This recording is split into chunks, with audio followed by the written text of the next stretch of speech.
Do you think strategically it makes sense that you jump to different roles? Or can a person grow within a company without needing to move from that company? I mean, no, I don't think that would be effective. There's so many variables that will impact that, apart from perception. So your CV every 2 years, you're moving on. So that definitely doesn't engender any feelings of commitment or stability from an employer. They're looking at you thinking, oh God, is that it? You're going to get 2 years? What's the deal? I think as you get older, and you sort of expand your skill set and you become more confident, your needs change. As a headhunter, when we see people jumping, under 3 years, we're a little bit dubious on their commitment or whether they're overly money centric and do they just keep going to the next highest bidder. Because that, while we understand financial concerns, but every founder, every CEO wants to feel like the people that join their company are joining for a little bit more than money, hopefully.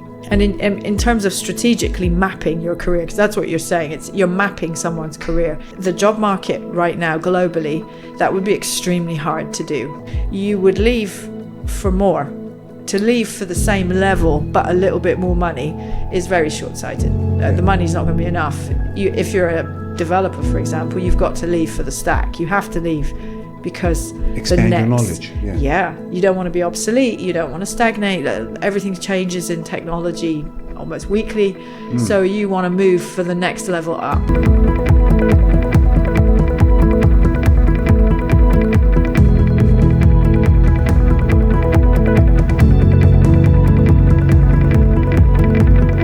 Welcome to the Financial Frontiers podcast.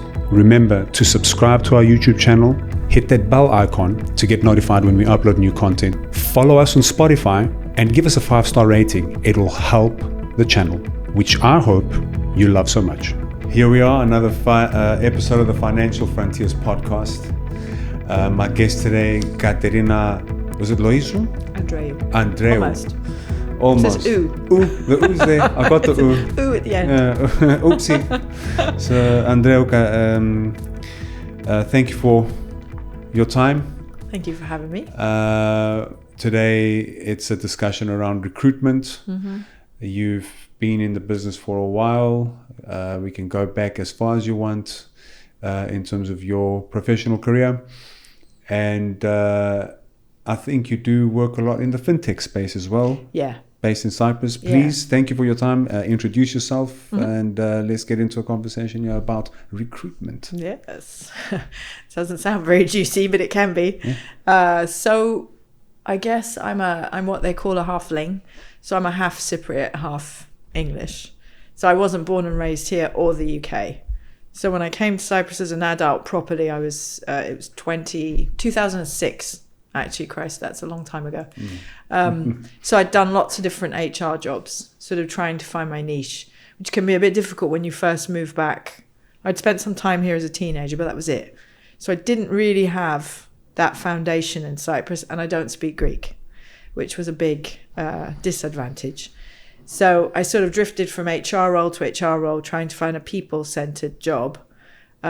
Because in the UK, I'd studied psychology, I'd been a social worker, I'd sort of done everything to do with children and families, but not commercial. So I spent 10 years doing that and got very fed up very quick of not finding the autonomy and creativity that I'd found in England. I couldn't find it here yet. It was too small. So I thought, instead of griping and being negative about it, I'll just open my own gig. So that's what I did. And that's how the whole company came to be in 2016. And it was just me, the dogs, kitchen table, laptop. Literally, it was like startup central.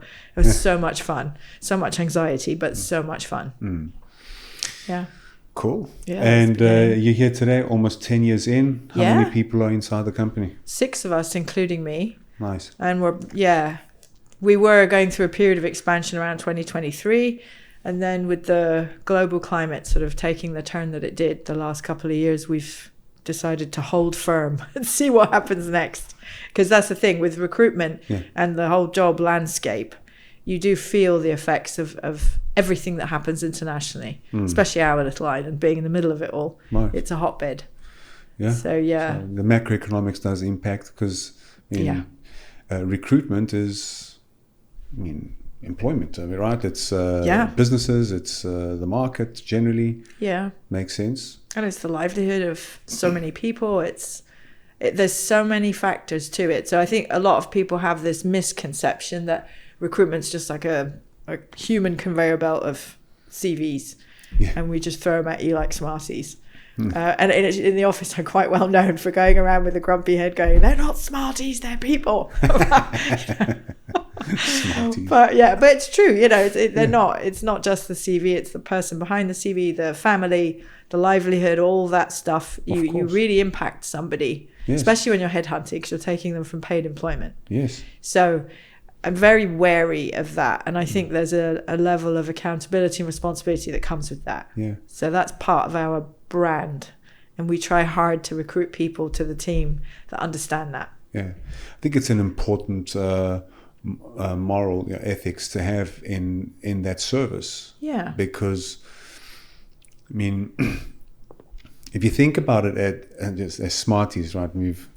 Or just an individual, right? You can, if you only think about it in a business sense, take morals and ethics completely out of it. The only way you can make money is if you take one single individual, uproot him from one job to the next, to the next, to the next, and you don't care about how he is, how he feels. Is that job fulfilling him? You're uprooting him from one place to another, or her, he or her, him or her. Yeah. And but you're getting paid on every successful transition. Yeah. But that person's life is not, that's not ideal. No. Yeah. No. In terms of anyone's professional career, I think. Yeah. Jumping is not, the instability that entails to company and person.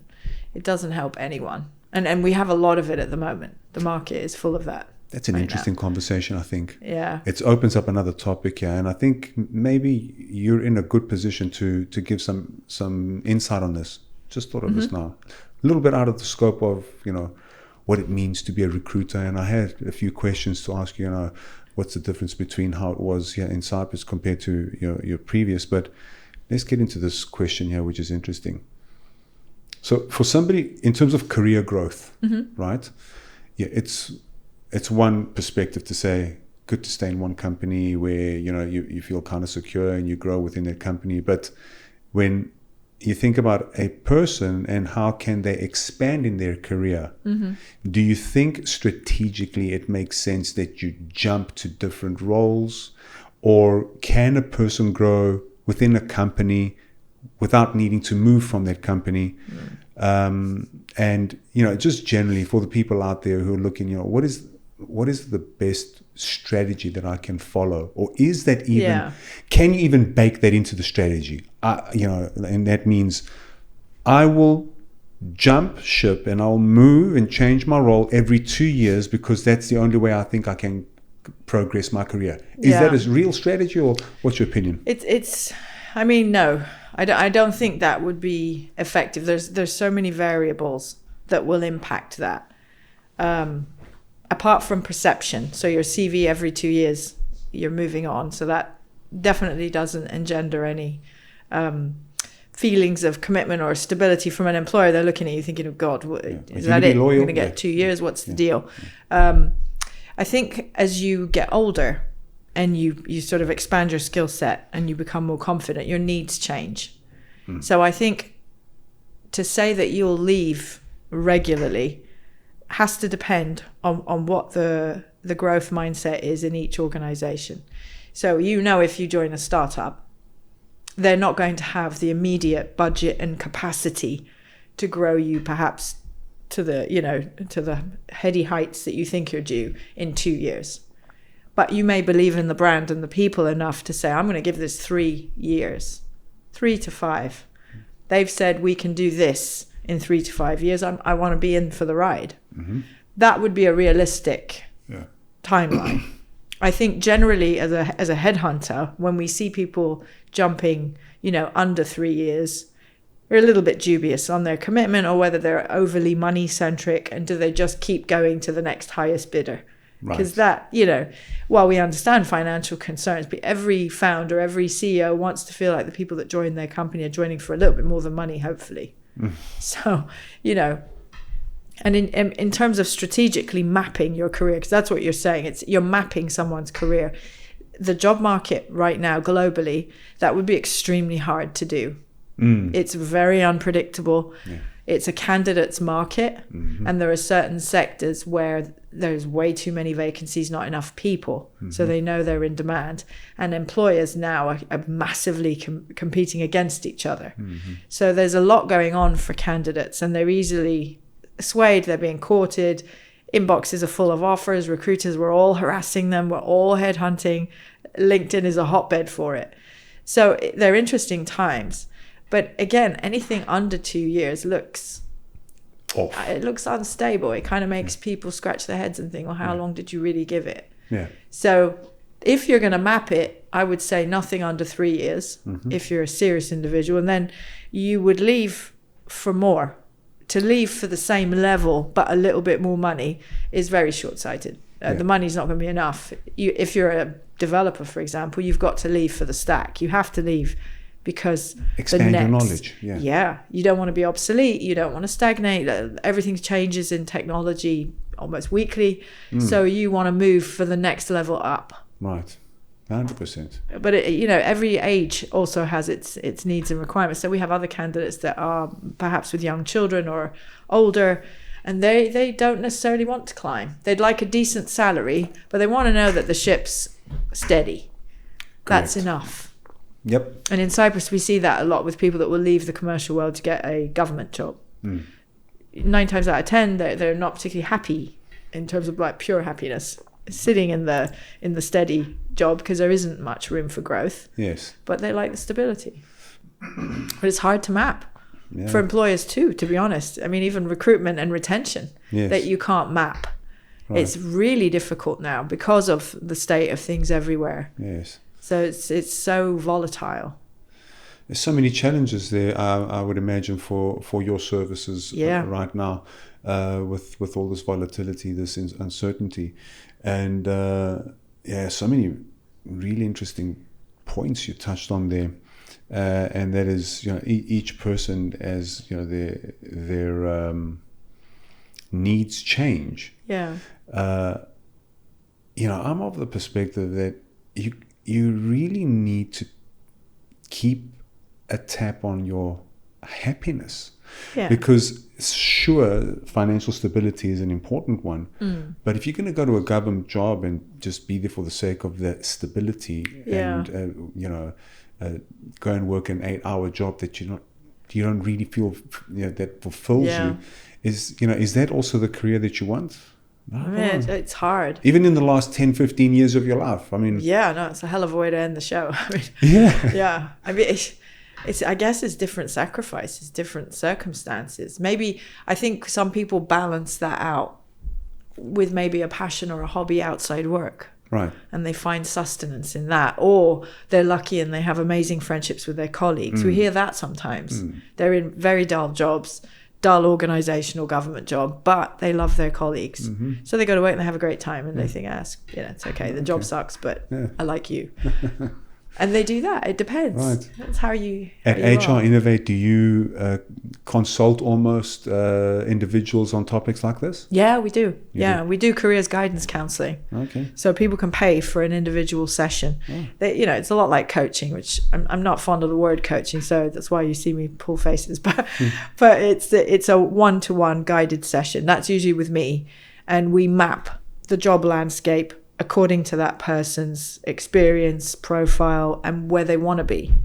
So we get a lot of frustrated C-suites that think, like, I've reached it. Now what? I'm bored out of my mind, or I need my next gig. And I don't know how to get back in because it's changed so much everywhere. And if you were a CEO or something for 15, 20 years, having to get your CV out and start interviewing is it's daunting. Yes. So we get a lot of really interesting candidates that come to us for sessions like that. But we do help candidates anyway when they apply, and we screen them for jobs and we discuss an opportunity. We also try and profile them and find out a little bit about them, why they're applying, why this job, why not that job, why that money, not this money, to try and figure out, because it may be that we have something better. Right. It's great to have, people in the business that provide the service with these moral ethics, because consulting the individual in terms of their career growth and giving them a perspective that they might have not thought of themselves. You being involved in exactly this business, you can see the mistakes and also the correct moves that people have done in their career, because I'm sure you get that feedback. And we can map it for them in the sense that it's like we get inquiries from people. Like yesterday we had one from a family wanting to relocate from England, and I told them straight, don't relocate from England. No, this is ridiculous to come now with children to move from England with you need a visa, you need sponsorship, you don't speak Greek, and nothing about your sector lends itself to Cyprus. They were in logistics and purchasing, which traditionally in Cyprus they need Greek. So I told you can't relocate an entire family here with no visa, no employment, no nothing, and you're not going to get here and find it. The days of Brits arriving here and they rock up to a job the next day are gone. Doesn't happen like that now. Most employers don't want to do the whole hiring process with non-EUs. Interesting. Don't you see a lot of remote work, let's call it, businesses that are outside of Cyprus that are actually working, their employees working based out of Cyprus? Well, I think there are quite a lot. They don't tend to use us for that. Usually it's the other way around. So they have business activities outside Cyprus. They have a hub or some sort of operation in Cyprus. We prefer to work that way around so that we feel a bit safer that payroll, an entity, a Cypriot director, that everything is local. So whoever we propose for the job, we know is safe. Because the problem is if it's full remote and the employer is somewhere else, for our due diligence, because we do our own due diligence, we don't necessarily just want to recruit for anyone. We need to know that they're legit, that they're going to, our candidate will get paid, because if we're going to take them, if we're headhunting, we take them from paid employment. Right. That's kind of on our conscience. And do you focus just headhunting? Do you not help individuals that are fresh graduates? Or, Well, I mean, we have a number of methods. Like most recruiters, we've got our own database and electronic tracking system. So we're mining CVs and profiles every day. So there's thousands on the database. So you go there first, and then the system sort of intuitively will match job. Where's this database? It's on the back end of our website. Of your website. So you've just collected over the years. Yeah, that's what we do. That's the essence of the business. That's the product. So from all over the world and Cyprus. So we amass these profiles. The system that we've purchased will start, it's the joy of technology. It will seek individuals that match that role, and it will give us a percentage. It'll say that CV 90%. We call them and screen them and, make sure everything checks out. And then we have social media. So we've got a very strong local presence as a brand. So we'll blast a job on LinkedIn, Facebook, TikTok, Instagram, Twitter, you name it. I think apart from Snapchat, we're pretty much everywhere. It's exhausting. Yeah. So we do that. And then we've got job ads, traditional job ads on job boards, and then headhunting. Wow. Especially if they're niche roles, it tends to be headhunting. Okay. Yeah. There's a lot of ways to use it, but social media, that's where everybody is. That's where everyone is. Yeah. And all the platforms, not just LinkedIn. So it's... No. Yeah. Even TikTok now, videos, and, to a dinosaur like me, I was like, oh, God. I do videos now as well. And I never actually put some thought into exactly what it takes to provide HR as a service. And now that you say it makes sense. It's a lot. You need a client base of CVs. You need the CVs. Yeah, you have to have the CV base. You start from there. It gets it gives you the match, and then from there, then you start doing your filtration. Yeah, but you need a portfolio of clients that's ever changing. Right. So the temptation is just to sign up anyone and everyone, which in the way we work wouldn't work for us because we're more boutique, more customized. Okay. We're not a bulk recruiter. We're not a mass recruiter. Okay. Not interested. There are big agencies that do that. Okay. Where we have a sweet spot is we're not one of the massive ones. We're not tiny. We can facilitate large companies, but we're better as a partner. Mm-hmm. than an in and out, here's 50 CVs, see you later, Smarty Central. And are you also involved with as a service, the actual employees that are in each business? So could you, for example, come into DGM and do the HR side of things, not just for recruitment, but well-being? Yeah. I mean, we have retainer clients, so it works very differently. And they hire us on retainer to do specific services like HR business partner services. So we might do on-site coaching with like senior level executives. We might do training. We might do exit interviews. There are some employers that want that data. We might do employee surveys. We might do, if they're going to do layoffs, we might help with finding exit strategies for employees so that we make sure they're okay, well-being stuff. I mean, we can do add-on services like that. And it generally works on a retainer. It depends on the company, what they need. Right. We've done secondments as well, where they've taken a team member from us. From one company? And from you, okay. It's like a loan. So they pay us every month to have that employee sit in their office full time, recruiting internally for them. Okay. So again, another model. But that's the beauty of being boutique and customized. So your partner. Yeah. And it's more creative because it's more fun that way. Right. And I keep telling everybody, it's like you're in business to make money and have a good standard of living, hopefully. But you will need to have fun for that to work. 100%. It just won't work otherwise. I agree. So it's quite nice doing it that way. The output would be, you'd see it. If some people are doing just not enjoying what they're doing. No. So you don't start a business to not want to go in the office. It's pointless. That's what you do when you work for someone else. You can't get out. So no, I always wanted to get to a point where I liked the people that I work with. And I always tell them it's not the hierarchy of staff and CEO.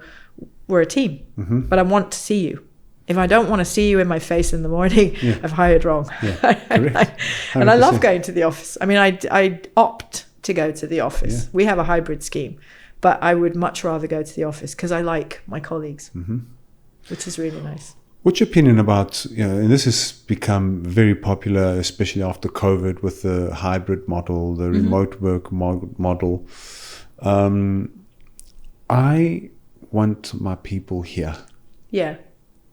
And then I don't know how they view this, the people I work with here. I don't want anybody to be coming here if they don't want to, but I just feel that human, interaction. If you're a team, we're on the same ship.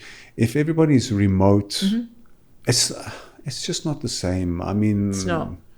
What's your opinion on this? I'm not a fan of the remote work model, unless it's a business where, for example, a call center that operates a graveyard shift. Then sure, there's no one in the office. Headset, laptop, set you up at home because you're going to be up from 12 till 6 a.m. Okay.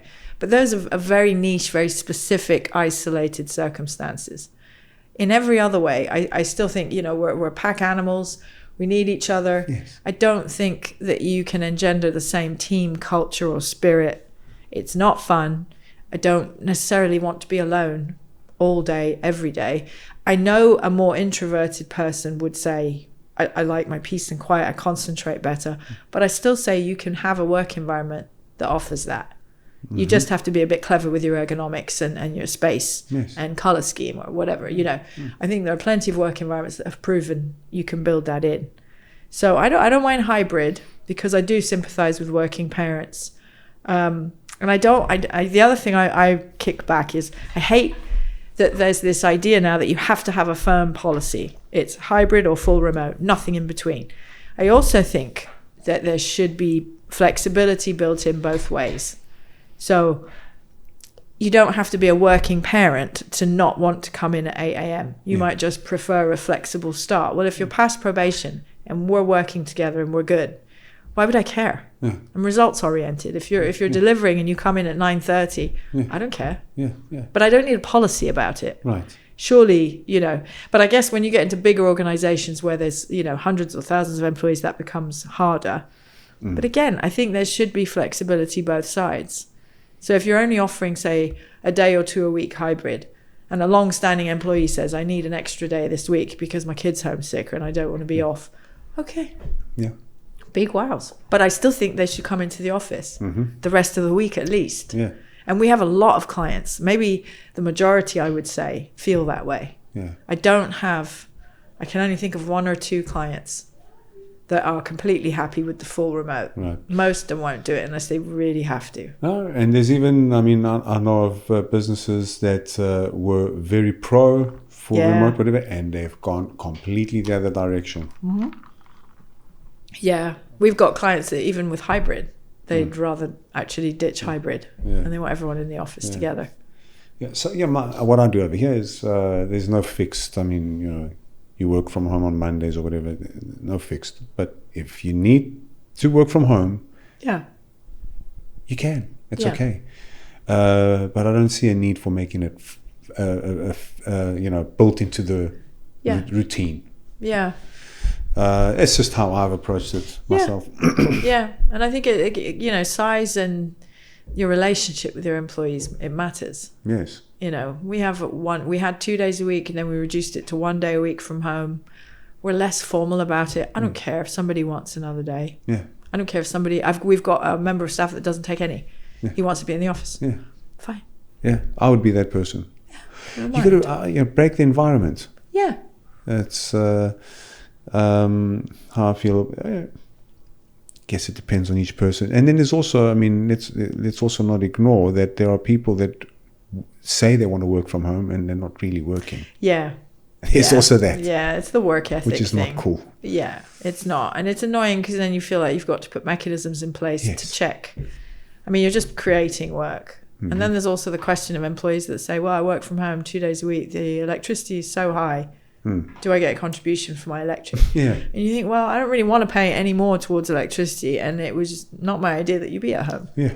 So the employer is a bit put out. So there needs to be some give and take. Yes. It's but again, it depends on sector too. I mean, there are sectors where they're really pushing back, like developers and engineers. Or if you're going to have niche positions that are really hard to place, and you know that the candidates are mainly in Buffalo, for example, and you're in Nicosia, give them remote. Yes. There's some rare cases where it makes sense. Yeah. So tell us the difference. I mean, you did touch on this a bit, and the difference in the HR side of things, but working as an employee in companies in the UK and then here in Cyprus. But if you could maybe, now that you've got the experience working in your existing business as a recruitment services provider in Cyprus, try and think and say, what are the differences between the UK or the other countries, the other market? Yeah. It's interesting. I mean, in England, it's more of a meritocracy. They tend to be, the English like to be very fair.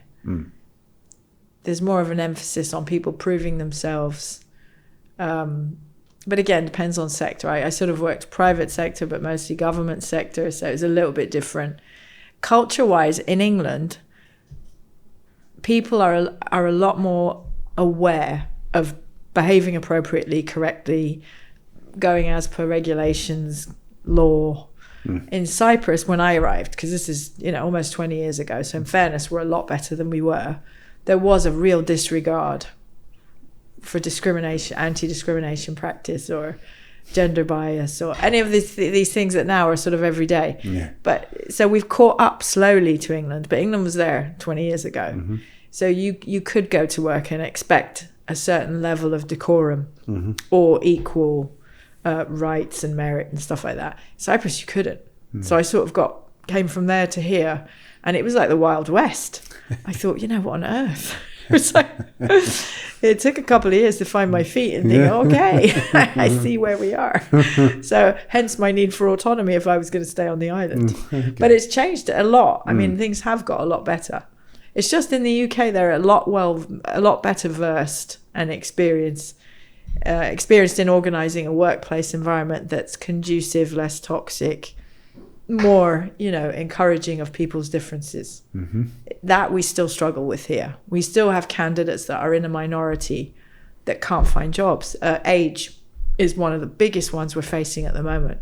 There's a huge pocket of candidates on the market that are 45 plus. Don't want to hire them. Wow. Nobody wants to hire them. How come? They're worried. Mostly what they tell us is, well, I've got quite a young vibe in my office. They think it's going to upset the chemistry and vibe of a place. Or they'll say, well, they're in their late 50s. Can they really handle technology? And you think, well, yeah. Yes. They can, So we have this strange pocket of professionals. So much energy, so much to give. Yes. Lives lived professionally and personal. And they can't get a job. Crazy. Or we've even got retired people. Huge amounts of experience and skills. Salary is no longer their issue. They just want to be productive. Full of energy, don't want to retire. Nobody will hire them. I'd hire them. Yeah. I totally would. Yeah. Okay. It's really interesting. Yeah. And they're missing this whole pocket of candidates.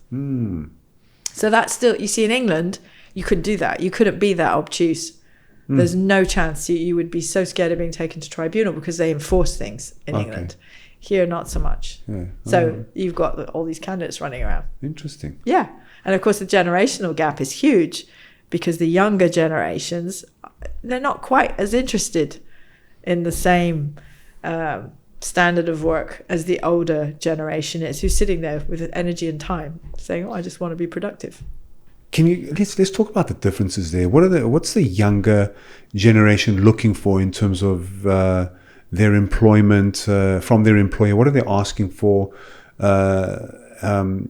And how does that compare and differentiate with these, the older, these benefits and some crazy benefits that I'm hearing that some companies provide. Yeah, it's gone a bit wild. Jeez. It has. Yeah. But this is what I was saying about employers now having to be really competitive with each other because there's a gap. Yes. And there's this huge shortage of candidates. Unemployment in Cyprus is at a record low. So all these vacancies, not enough people, or there's an apathy. So young people, they're not chomping at the bit to get the job. Their drive and ambition is driven by other things. It isn't, I'm going to make myself sound really old, but it isn't like when I remember being in my 20s and knowing that I had to pay my dues. Yes. I was going to have to suck it up and just do crappy jobs while I learned. We're seeing much less willingness of that. It's a lot more that young people want recognition.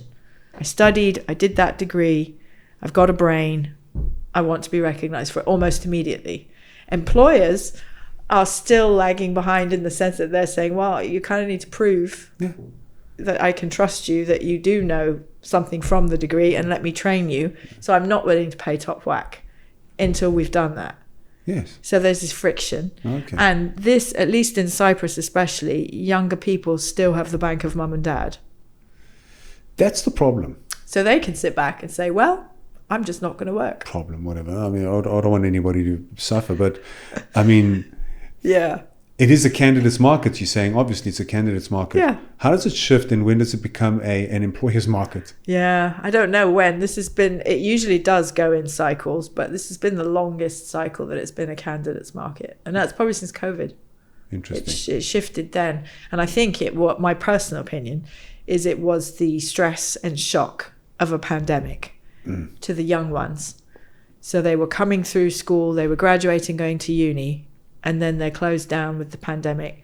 And I think they realized how finite and fragile life is. So instead of being driven by career ambition, money, like we've all been when we were young, they're not, because they know it can just be snuffed out. So they just figure, I want to have a good time, I want to be treated well, I want to be with nice people in a healthy environment. I don't always want to go into the office because I might want to work in my pajamas. I don't want to wear corporate suits. I don't want to be held by ties like title and seniority, and they feel constricted and they want a more creative atmosphere. And of course, there is this huge sort of friction between the employers now, because employers are like, well, it's hard times. Yeah. We need to generate business. You need to be part of the revenue generation so that we can stay sailing. I mean, yeah, it's really tough. Logic, right? Interesting. What an interesting conversation. Can we talk about the job types? So niche, right? So verticals, profession types. Yeah. What are you seeing let's talk about what was maybe 10 years ago. Yeah. What's good today. Yeah. And maybe give a projection of what you think, what should someone study or get into? What's the market looking for in these days? I'm sure you're going to say AI. Let's hear it from you on the floor. Well, I mean, 2 years ago, I probably would have said AI. I'm not sure now because it seems that AI is going to take over AI and technology. So there's a lot of very worried developers and engineers that are thinking that they're going to be automated because code is code. So I don't know the technology industry where that's going to go. But I think we might see a reverse happen where there'll be a shortage of people skills because there'll be so much of a shift to whether it's electronic money payment systems and physical outlets disappearing and everything being more sort of robotic, AI generated. And I think we're still going to need the human contact. But I think there's going to be very basic careers that have been overlooked because the rush has been to financial markets and technology. Mm-hmm. And I think it's going to be your sort of bog standard plumbing, carpentry, trades. There's a shortage of tradespeople everywhere. Trades? Like plumbing, electricians. Like you try and find, most people covet their contacts because they're really hard to find. Engineering, whether it's electrical engineering, mechanical, civil, all these sorts of careers. I think that we're going to end up sort of going back to basics and needing trades again because everybody's left them. And you still need those. Those are not AI. Things, Yeah. You can't necessarily solve all that with AI. Yeah, I mean, it's going to take time until robotics gets there. Yeah, I don't know. And in the meantime, because you need robotics. This is the physical side. Yeah. Someone needs to bend down and undo that water pipe and apply it. How are you going to? AI is going to be. You still need hard engineers, tradespeople, 100%. all of it. So I think there's going to be a return to that. And then I think there are so many ramifications to AI and automating so many processes, whether it is in financial businesses or to do with anything vulnerable like education or where children are cared for or anything like that. They're going to need compliance, legal. And I think there's a point where AI will be able to do a lot of that. But then there's some grey, shady areas that you're going to need a human assessment, an actual feeling about. And I don't think AI will be able to do that. So I don't know whether I'm right or whether that's just a hope. But I think we're going to need to be more human. There's a lot of discussion about AI and different services like mental health services going online, recruitment. There was a big fear in the HR and recruitment community that they would just automate it and an AI system would pick a person for a job.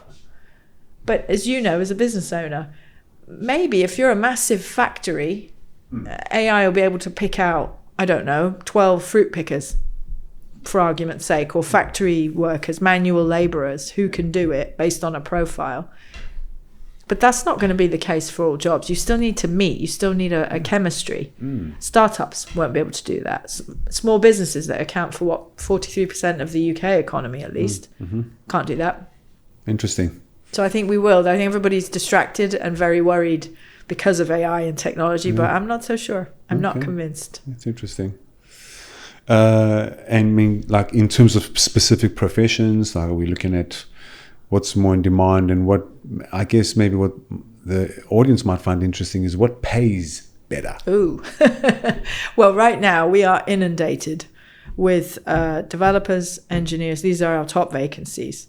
Developers, engineers, compliance, legal, accountants, auditors. Accountants still? Oh, God, yeah. Yeah. If I had 20 accountants, I could place them today. Really? Way too many. Auditors the same, all levels. Okay. But these are professions that are dying out. More people are leaving and don't want to get in because there's traditionally been a very sort of toxic workplace attached to them. So we're trying to work with employers that are offering an antithesis to that to bring people back in. Because there are some people that enjoyed their jobs as an accountant or auditor, but jumped ship because they couldn't stand the stress. Yes. So we're full of requests for that. Interesting. Yeah. And corporate lawyers, all that sort of the legal side of things. Yeah. I know, especially like in the Big Four, there's this name that or it's heard in the market that they work just sort of too many hours. Yeah. Which is not good either. I mean, no, I mean, and the thing is, the younger generations, they're not willing to do it. They're actually smarter than we were, because in the older days, you would just put up and shut up.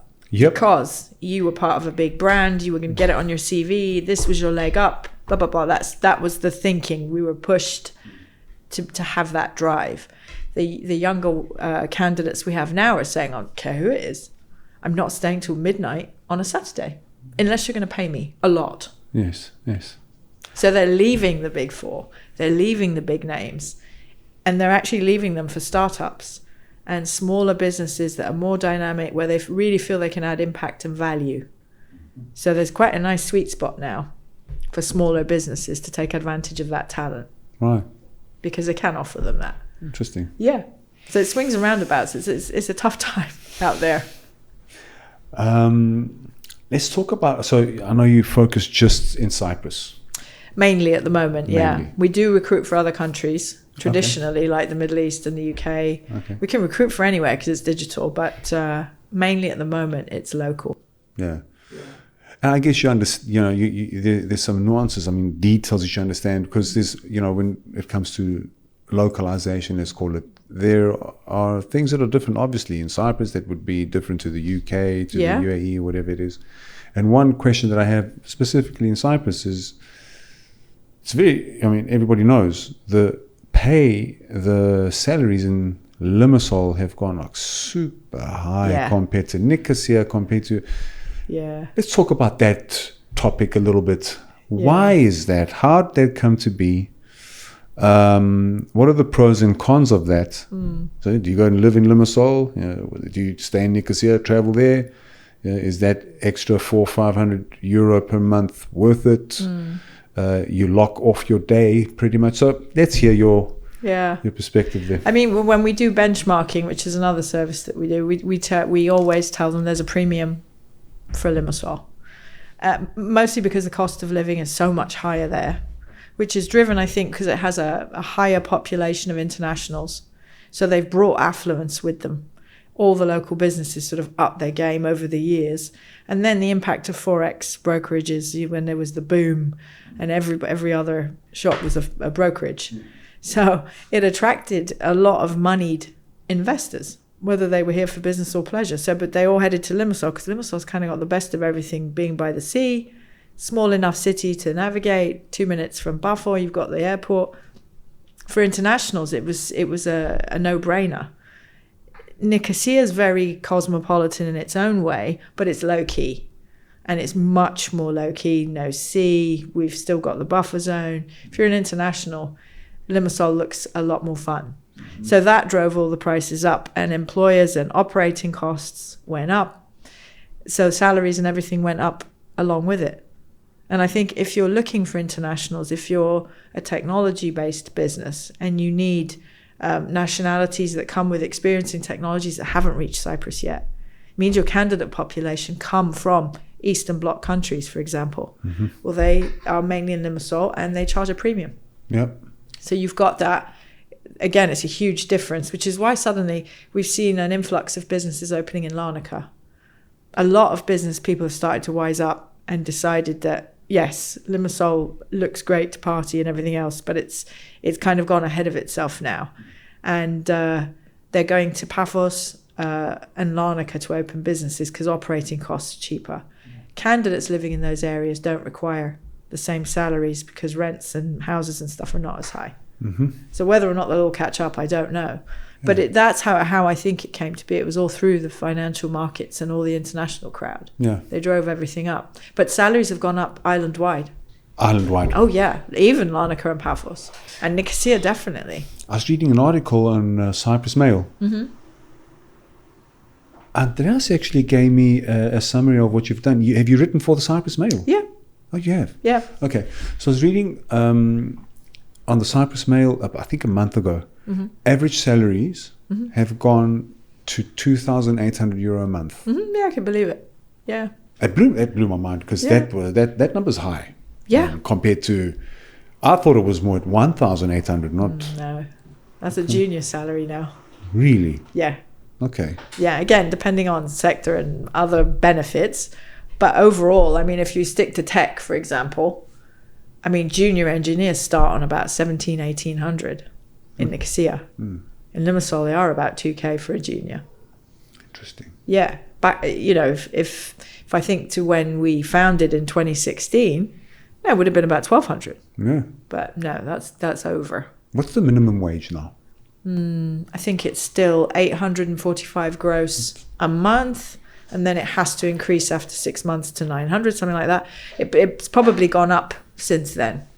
But again, it's sector specific because they have different brackets now for hospitality or agriculture because they've got shortages everywhere. We're inundated with requests for sectors we can't help, like blue collar, the automotive industry, suffering. You can't find mechanics. Can't find mechanics. No. They're constantly asking us, and we have to turn them down because mechanics and certain sectors like that, they don't generally approach recruiters. They won't have a CV ready. They tend to be, because it's more manual, they have their contacts and they just go to their next job. So we can't help. Wow.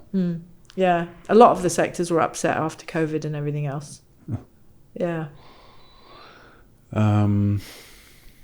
It's interesting. Yeah. Do you have, what's your retention like? Do you find it easy in your... So, no. I mean, I apply a little bit of an adjustment, let's call it. What we need is trading platform admins. Yeah. Right? Forex. Yeah. And then there's also obviously the other integrations into these platforms that has a specific skill set. So our service is brokerage and IT. Yeah. The brokerage side comes in when you an understanding of the markets and how to configure a symbol, what these symbols are, what is spread, what is commission, what is that, and then integrating that into these platforms. You need to have a foundational knowledge to know how to actually map these across and how to configure correctly. But then there's also the IT side. Yeah. Which are people that understand Windows environments, application environments, networking, and these kind of help each other. And if you think of the IT admin role, I got into this industry from an IT background. Yeah, I was recruited by a broker in Limassol, and that gave me the opportunity to get into the MetaTrader environment, which is the first trading platform I learned, and understand how to configure it, what it all means, and out of the scope of IT per se. But and so you couple that, and now you have a specific skill set, and that's what we provide as a service. So, but now it's created a little bit of an imbalance here because MetaTrader administrator, very specific to the FX industry. They generally pay much higher than your standard business in Cyprus. And so that role paid higher. But if you really think about it, it's a strong IT admin person, IT guy, Windows, and just let them work on the environment of a trading platform and understand how to configure it. Now, I'm doing a bit of an injustice to people who are focused on dealing and know the markets properly, who don't have IT. I'm not comparing them. But there is an overlap up to a point where an IT guy or girl can configure the platform and that's it, right? So I'm kind of playing around that area. Yeah. I've got my experienced individuals who can be a dealer on the desk. Yeah. But I'll focus on the IT. Yeah.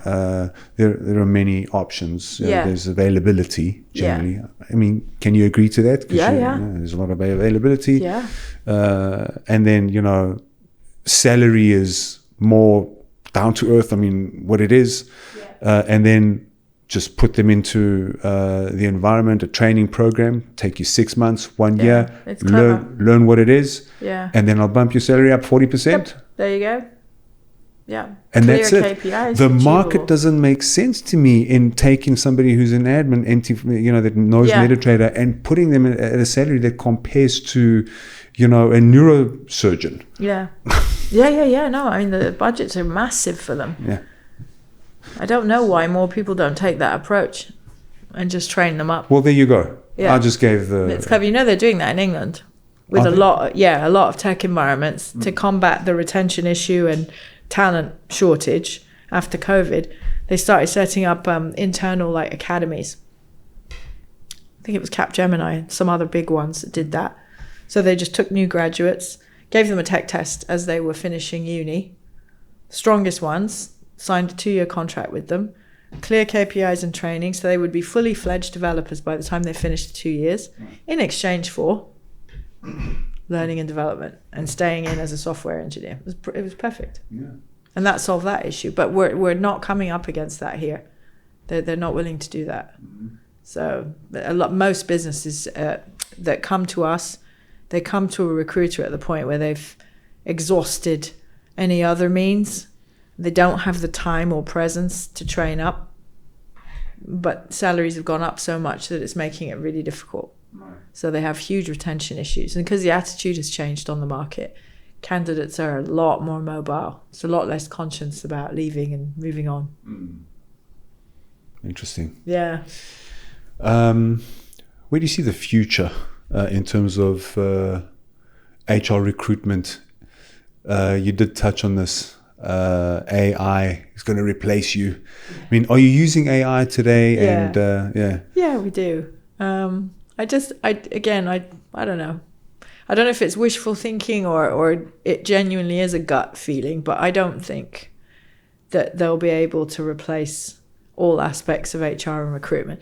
I think our job will be streamlined, and I don't think you'll need as big a team as you maybe did once upon a time with talent acquisition and internal recruiters.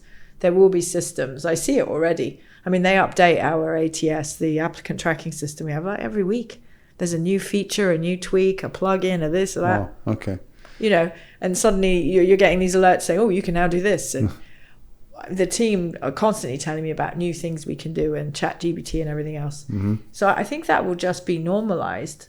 But I think as an industry, they're still going to need a regulatory buffer between employee and employer. That's going to need to be an actual breathing human. I just don't think AI will be able to do all of it. Yeah. And I'm grateful for that. I think we'll lose a lot of our humanity if we give it up entirely to the bots. Of course. I'm not fond. But I mean, there are pros and cons, obviously. We just got to kind of play with it, embrace it, and see where it takes us, It's just there's too much that's intangible about the way we live that can't be mimicked by code or a system. And it's the chemistry or the non-verbal communication. And although, I mean, I have been surprised with how intuitive AI's been and is becoming, and it's quite frightening, it's still not the same. Mm-hmm. You can't replace that. Let's see. Yeah. ChatGPT has got these different versions. There's a free version and there's the 25 or 30 euro per month. Yeah. And I was actually speaking to someone just the other day. I didn't even know this. There's a 200 euro per month version. Good Lord. What does that do? And apparently it's once you go there, you don't go back. Wow. You just stop thinking entirely. It's just hand over your brain. Okay. Yeah. There are some funny memes. Hey, There's some bet there is. funny memes with that. There's this guy who I think he's acting like a monkey, like he can't talk anymore. Yeah. And he's talking to ChatGPT, and he's trying to write an email. Yeah. And he can't compose the email because he's like, and then he goes, "What is?" And then it starts finishing, and he's like, "Yes." Oh God. He's like, Oh, it's frightening. Well, there were cases, actual real cases I read about lately of people that became so embroiled in their relationship with their ChatGPT bot or whatever they call it. They thought they had a relationship. They actually thought they had a proper relationship, that it had become something. I mean, there was one poor girl, she was talking about her boyfriend. Yeah. And they actually had to treat them. I mean, they needed mental health intervention because they actually did think they now had. We're going to hear a lot of things like this. A lot. Yeah. Yeah. Katerina, this was a good conversation. Is there something that you wanted to bring up? No, I was just missed? thinking, God, there's so many strands to so much of it. We could go on all afternoon. Yeah. You need to eat. I do need to eat. Yeah. Haven't eaten yet. It's 3 o'clock. Yeah. You can have me back anytime you like, and we can talk about the rest. It's endless. Yes. Yeah. I mean, this towards closing comments now. Let the people know, where they can find you. You are in Nicosia. You're close to us over here. We have a physical space in Nicosia, but we also have remote offices in London. We're online on every platform and any platform you can think of. It's HR Innovate. HR Innovate. Yeah. .org for the site, but we're on Instagram, Twitter, TikTok, Facebook, LinkedIn. Are there any specific niche verticals you work with, industries, or is it just? It's mostly, I mean, if you're in tech, any tech, literally any form of tech, or finance, we want to hear from you. Whether it's if you need recruitment or if you want to send your CV in, we've definitely got something for everyone. And we've got all levels. We do junior roles, C-suite, whole 9 yards. So yeah, but that's kind of the two main. Yeah, there are other recruiters that do health and hospitality and stuff like that, but we stick to what we know best because we do love technology, in spite of my reservation. Despite the AI fear. Yeah. Yeah. Cool. HR Innovate. Yeah. Katerina, thank you very much for your time. Thank you. It was fun. And see you soon. Yeah.